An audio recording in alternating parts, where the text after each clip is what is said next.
Bonjour à tous, je suis Élodie Belfanti-G, je suis romancière depuis 2014 et aujourd'hui je vais vous lire un court extrait du premier tome des aventures d'Almeda. Donc le voici, je vous le montre. Alors on voit pas très bien avec la lumière, mais j'espère que ça ira. C'est donc un premier tome d'une duologie qui est une romance fantastique. Je vous montre le tome 2. Que voici. Donc voilà, une romance fantastique. Donc on va commencer et on va lire un petit extrait du premier. Brûlé par l'eau. Un rayon de soleil chaud me réveille, accompagné de chants d'oiseaux. J'ouvre doucement mes yeux et découvre le colibri de la veille à quelques mètres de moi. Je ne bouge plus et l'observe chanter. Mes vêtements me collent à la peau et sentent fort l'humidité. Une horreur. Je décide d'enlever le plus de choses possible et de les poser au soleil pour les faire sécher. Je me retrouve en sous-vêtements, assise en haut d'une petite montagne. Je regarde le paysage qui m'est offert. Il n'y a que de grands arbres aux alentours, mais j'entends toujours cette musique de cascade. Je me demande où elle peut se trouver. Mon ventre se met à gronder. Je me lève et regarde s'il n'y a rien de comestible dans le coin. Après 15 minutes de recherche, je tombe sur des framboises. Au sens propre, mais aussi au sens figuré de la chose. Je viens littéralement de me vautrer dans un framboisier. Mon pied devenu noir à la veille, n'aidant pas les choses. Je salive à leur vue.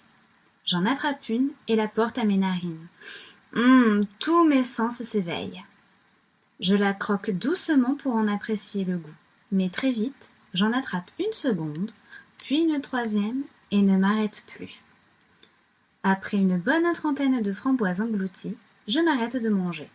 Par bienveillance, j'en cueille 2 grosses poignées pour Éléonore. Mais arrivé là-bas, je jette toutes les framboises en l'air, cours en boitant dangereusement, et saute sur elle pour l'arrêter. « T'es folle ou quoi, arrête !» Je m'écrase sur elle, tel un sumo voulant battre son adversaire. « Arrête ça tout de suite !»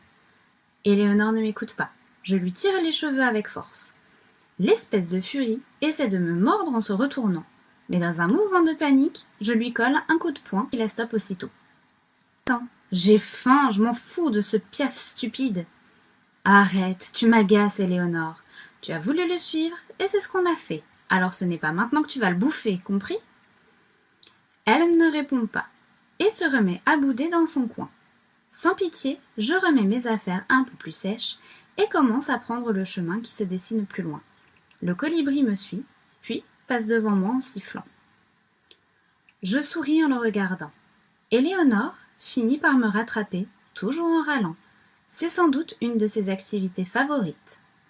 Mon pied va beaucoup mieux grâce à quelques plantes que je me suis fourrées dans les chaussures. Je marche aussi rapidement que je peux, ne laissant plus qu'un boitement à ma démarche. Quelques heures plus tard, mon estomac hurle de nouveau sa faim et ma gorge supplie de l'eau. L'oiseau s'arrête et reste le bec pointé droit devant, pousse les gros qui me gâchent la vue. Enfin, je découvre la cascade qui me donnait tant envie depuis hier. Elle est gigantesque. L'eau coule crée un point de départ pour se retrouver dans un lac où l'eau y est transparente. On y voit de nombreux poissons de diverses couleurs. C'est un spectacle magnifique. Je m'accroupis au bord, je mes mains et m'abreuve enfin. L'eau fraîche coule en moi. Éléonore m'imite, puis enlève ses chaussures pour mettre les pieds dans l'eau.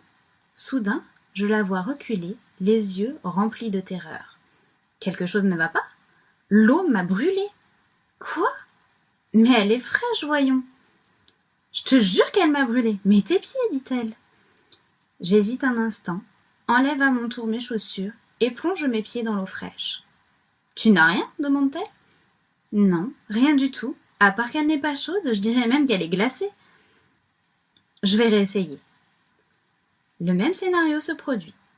Éléonore met un pied dans le liquide, puis le ressort à grande vitesse. Ça recommence, elle ne veut pas de moi. Mais qu'est-ce que tu racontes ? C'est juste un lac. Almeda, je me jure que c'est...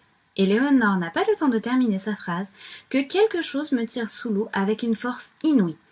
La chose me tire vers le bas, je retiens ma respiration, je me débats dans tous les sens. Je n'y arrive pas. Je pousse sur mes jambes, je me tords pour m'extraire de ce qui me retient. De l'air m'échappe, laissant sortir de grosses bulles. Manquant d'air, je commence sérieusement à paniquer. On me tire un dernier coup, plus fort.